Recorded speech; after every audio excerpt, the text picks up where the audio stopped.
So let me ask you a question. Have you ever been really excited about an idea? Not just a story, but just like any idea. And you're like super amped about it and you went and told someone about it and they're just not as excited about it. Okay. So your pitch to that person didn't really work and it was disheartening. That can happen with storytelling. So maybe I talk to Lee and I'm really excited about a story and I go back to the guys and I'm like, I got this story about Lee and I'm really excited about it. And if I don't do a good job of communicating the story with passion and really explaining it in a way that everyone can understand and connect with, then they're not going to be as excited about it. And I can't make stories on my own.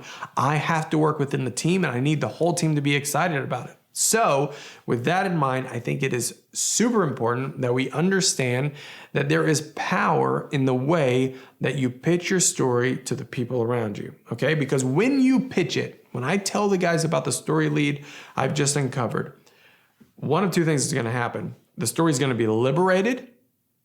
People are gonna be excited about it. They're gonna wanna jump on board, at the least find out more information about it, empower me to use my time to dig deeper.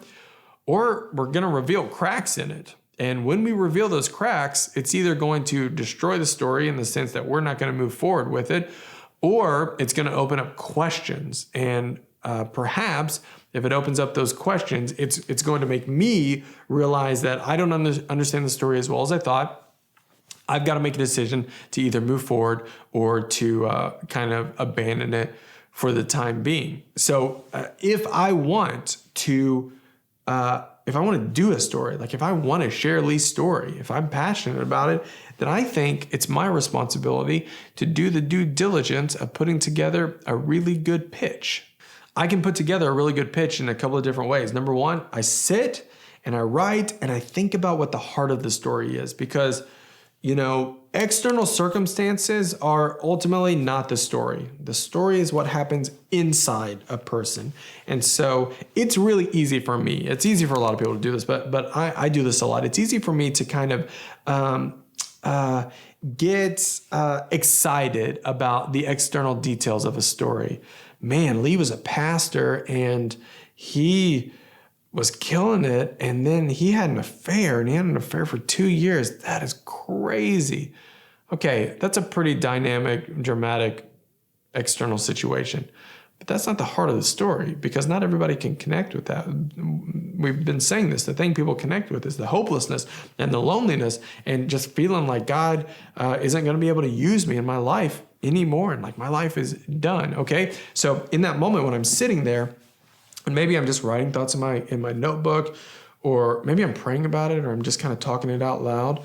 What I'm trying to do is understand what the heart of the story is. What happened? What is the thing that people are going to connect with? What is it that people are going to say, man, me too. I've been in that situation, or I'm in that situation too. If we tell this story, what is that thing going to be for them? I need to understand the heart of the story. It's not about drugs or alcohol or, an affair. It's about the change that God has done in our storyteller's heart. Understanding that is crucial. Now, one of the other ways that I'll develop a good pitch is by kind of doing a pitch before the pitch. So there are friends that I work with on my team, and then of course my wife I trust her. She's honest. I have a few people in my life who are great storytellers, and I can trust to be honest with me. So I'll just go, before I'm making the official pitch to the team, maybe I go to Gary and I say, hey, Gary, let me run this story by you and kind of see how it hits you. Got Lee. Here's his story. Gary's going to be able to kind of point out some holes, or because he's not as connected to Lee, because I'm the one that was talking to Lee, he might reveal some things that I haven't seen before. He might ask some questions that I haven't really thought about, whether they're external timeline things or they have to do with like, what did God really do in his heart? If anybody's going to see that, it's going to be one of my trusted friends. And you want this person to be someone who's very honest with you. Gary's very honest with me. I know that he has my best interest in mind, but also his goal is to get to the heart of the story. It's not to kill my story. It's to really, like, if we're going to do this, let's really understand what it is. And so the pitch before the pitch can really help you iron out some of those details. So I think about it, try to understand what the heart of the story is, kind of do a pitch before a pitch, it doesn't take very long, just a few minutes, have a conversation. And then I go back and I write a brief. And a brief it's just a fancy word for writing my story on paper. Basically, I'm just trying to get my ideas down. And so I'll just, take a sheet and say, and I try to keep it to one sheet. I'll say, this is the story.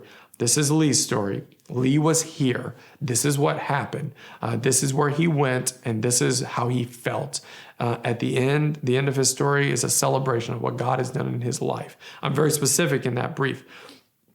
That brief does two things. One, it allows me to really collect my thoughts and to really see if I understand what the story is. Okay, so that's good for me, because if I'm going to do this story and I'm going to do the interview, I'm the one, number one, who needs to understand the story. But two, when I read this pitch, this brief to the team, so I go to the table in a meeting of some sort and I say, hey guys, I think we should do this story.